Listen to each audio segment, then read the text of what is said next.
Hey friends, today I'm reading another book highlighting an African American that you may never have heard of before. His name is John Roy Lynch, and he was one of the first African American congressmen. He was born a slave. And the book is by Chris Barton and Don Tate. Both of them live in Austin, Texas, where I'm from, and I know both of them. So I hope you enjoy the book. I think it's really interesting to read about people that you've never heard of before. So The Amazing Age of John Roy Lynch.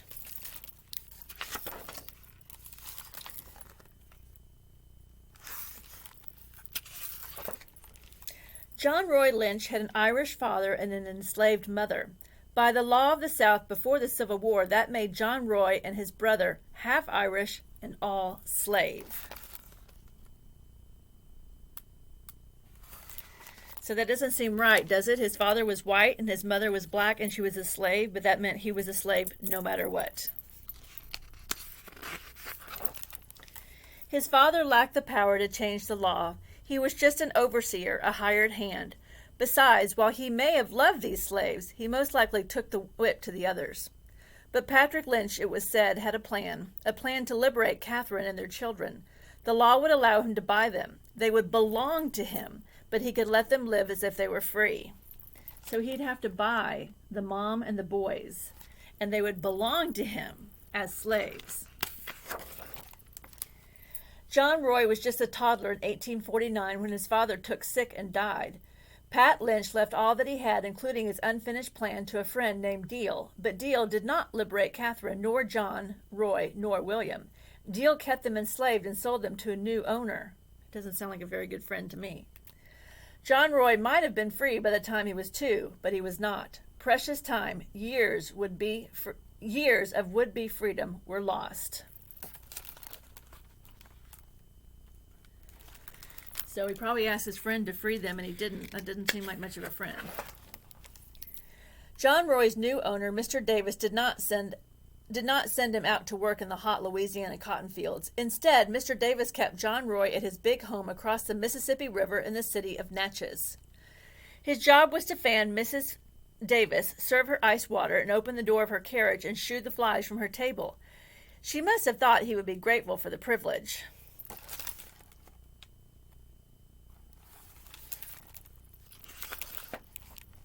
In Sunday school, John Roy's ears heard more than they were intended to. He noticed how Mrs. Davis twisted scripture to encourage obedience to her and her husband. When they sang, "To serve the present age, my calling to fulfill, oh, may it all my powers engage to do my master's will," it was clear which master Mrs. Davis had in mind. So she's kind of brainwashing them to grow up thinking that they have to take care of the master. Mrs. Davis said she could not abide telling lies. She would boast of her own sister who claimed never to have lied. "What do you think of that?" Mr. Davis teased John Roy one day. "I think she told a lie when she said that," he replied.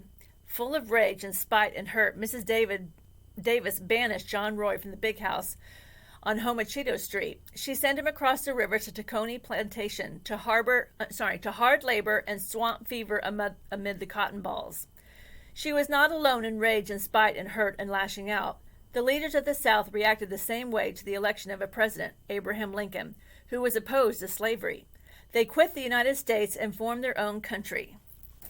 So because he said that her sister, basically called her sister a liar, she sent him to work in the plantation.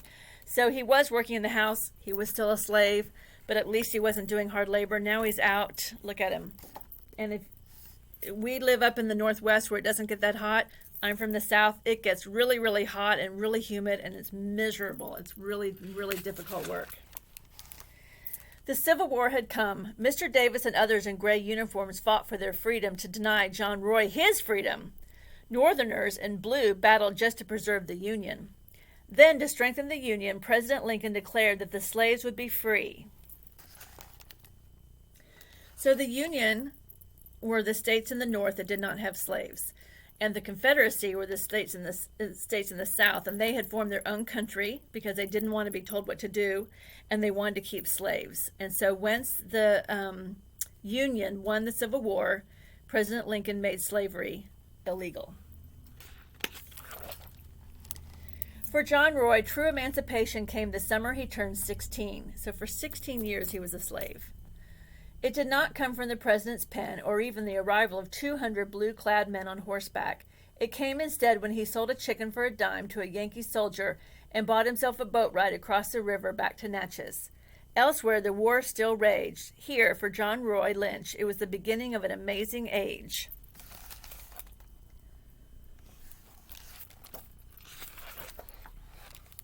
First, he found a job. The $4 he earned in 1 month as a waiter wasn't much, but it was $4 more than he'd earned before. It was a start. Searching for more satisfying work, he went from waiter to cook. Ah, the freedom to make such a move. Then from cook to better-paid pantryman on board the Allotment, a Union transport steamer. It was on the Altamont, just after the war's end, that John Roy heard the news. President Lincoln was dead. John Roy and the white sailors were united with bowed heads, united with wet cheeks, united with broken hearts. So in case I don't know how much you guys know about history, but Abraham Lincoln was assassinated when he was at the theater by a man named John Wilkes Booth. When the Altamont chugged away, taking its crew home to the north, John Roy could have gone along. He had the choice to stay or go, and he chose to stay. Natchez was his home. Fellow former slaves reveled in the promises of freedom, family, faith, free labor, land, education. John Roy wanted to be part of that.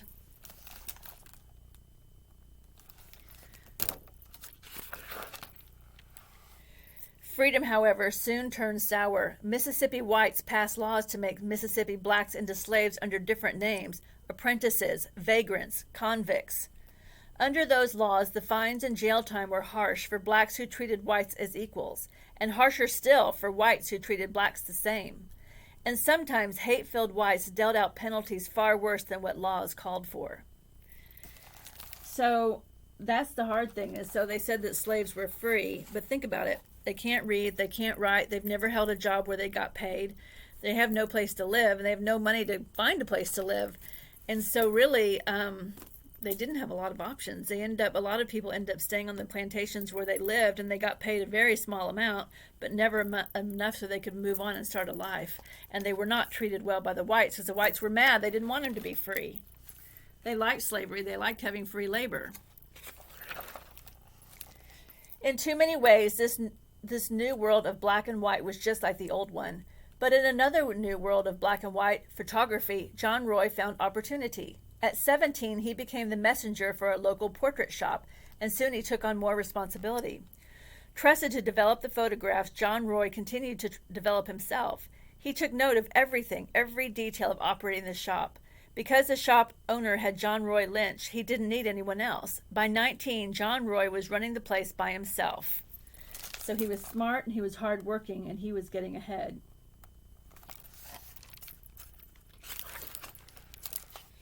Across the alley behind the shop sat a public school for white children, close enough for John Roy to see the blackboard and hear the teachers through the windows. When the shop was quiet, John Roy went to class without setting foot outside. Remember, he didn't know how to read and write before this.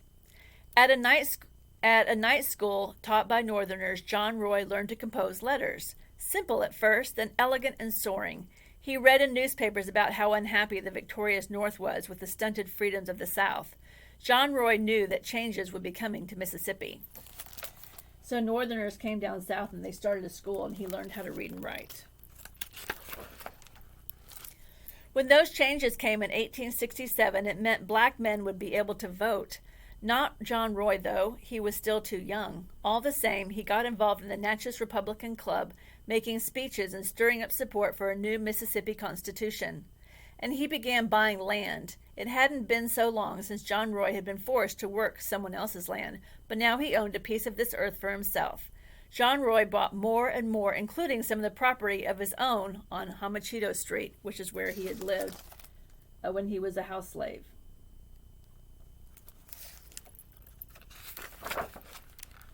In 1868, the U.S. government appointed a young Yankee general as governor of Mississippi.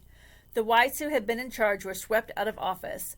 By river and by railroad, John Roy traveled to Jackson to hand Governor Ames a list of names to fill those positions in Natchez. After John Roy spoke grandly of each man's merits, the governor added another name to the list, John Roy Lynch, Justice of the Peace. Justice, peace. Black people saw reason to believe that these were now available to them. Just 21, John Roy doubted he could meet all those expectations, but he dove in and learned the law as fast as he could. So here he is. He's born a slave, and he didn't leave slavery until he was 16. Now he's only 21, and he's a justice of the peace. It's pretty amazing. He settled disputes between servants and employers. He corrected whites who assumed that the law was still allowed them to mistreat black people. He hitched young couples in matrimony. That means marriage. Then helped patch things up for those same pairs, as if husbands mistakenly thought that John Roy would send them to prison if they didn't shape up. He would let them keep on thinking that.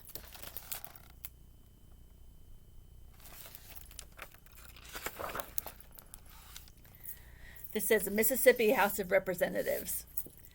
When Election Day came, in just a few months' time, the people of Natchez elected John Roy to the Mississippi House of Representatives to help govern the whole state. He gained the power to change the law.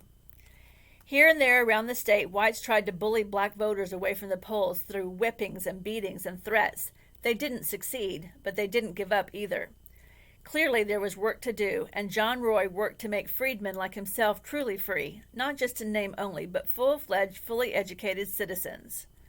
So first off, women weren't allowed to vote at all, but black men were finally allowed to vote, but the white men were trying to intimidate them because they didn't want them voting. They didn't think they should be voting.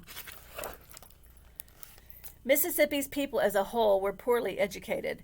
The state sorely needed new schools for black and white alike, but who would pay for those schools, and what would happen to the cotton with the field hands in a classroom? The people elected leaders to answer these questions, and those leaders elected John Roy Lynch to lead them as Speaker of the House.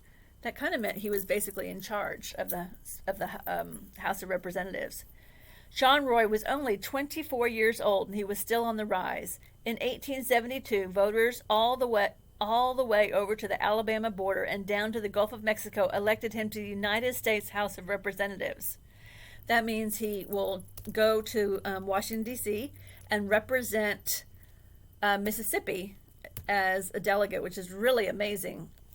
It's amazing for anybody. And then he was only 24 years old. He's a freed slave. It's amazing, really amazing. It took several days for him to travel to Washington, D.C. The 10 years since he'd been a teenage slave on the Tacony plantation had gone by almost as fast, too fast for some. Do you think a lot of people were happy that this happened? Probably not. The U.S. congressman or not, a black man could still find himself barred from certain hotels. But that wasn't the worst of it, not by far. Because that area was where the capital was. I mean, they had slaves in Maryland. They had slaves in that area before the Civil War. Back home, white terrorists burned black schools and black churches. They armed themselves on Election Day to keep blacks away. They even committed murder. In a way, the Civil War wasn't really over. The battling had not stopped. But white Northerners had grown weary, and the U.S. government wavered. Hard, hungry times came to the North, overshadowing injustice in the South. The decent people of Mississippi were not outnumbered, but they were outgunned on their own. I mean, can you imagine being someone who's so hateful and mean that you would burn down a school for children? John Roy held on and would not be silenced. This was not who America was, he said. Not who she should be, not what she must become. On the floor of the United States House of Representatives, the half-Irish, all-American, democratically elected former slave spoke these words: "When every man, woman, and child can feel and know that his, her, and their rights are fully protected by the strong arm of a generous and grateful republic, then we can all truthfully say that this beautiful land of ours, over which the Star-Spangled Banner so triumphantly waves, is in truth and in fact the land of the free and the home of the brave." I'm going to read that again. I think it's really important. When every man, woman, and child can feel and know that his, her, and their rights are fully protected by the strong arm of a generous and grateful republic, then we can all truthfully say that this beautiful land of ours, over which the Star-Spangled Banner so triumphantly waves, is in truth and in fact the land of the free and the home of the brave. Now, I personally feel like we still need to listen to these words. We still have some work to do. We're not all treated fairly in our society, even in the year 2021. If John Roy Lynch had lived 100 years, and he nearly did, he would not have seen that come to pass. The years following his speech were filled with more disappointments as whites continued to push back against the freedoms that blacks had gained. But John Roy never forgot that the period of Reconstruction after the war had been an age of amazing promise and potential, and he insisted that others remember this too. He continued to believe that the laws of this land could bring about justice. He continued to believe that the people of this land would bring about peace. I'm glad he believed it, and I believe it, but I feel like we're still working toward that. So if you're interested in more information, if you ever check out this book, it gives you a lot more historical information right here. I'm not going to read all of that, it's too much. But it gives you a little background. And there it tells you a timeline of John Roy's life. And it's a little hard to see, but this is a picture of him, a real picture of him. And so, big timeline. And he died in 1939 on November 2nd in Chicago. At the time of his death, he was working on his autobiography, which would be published in 1970 as Reminiscences of an Active Life. And here's a note by the author that talks about why he chose to write this book. And the same with the illustrator, why he chose to be the illustrator on this book. And furthermore, it shows you the division of the United States, of what part of the Civil War the states were on. So it gives you a lot of historical information here. And that's it.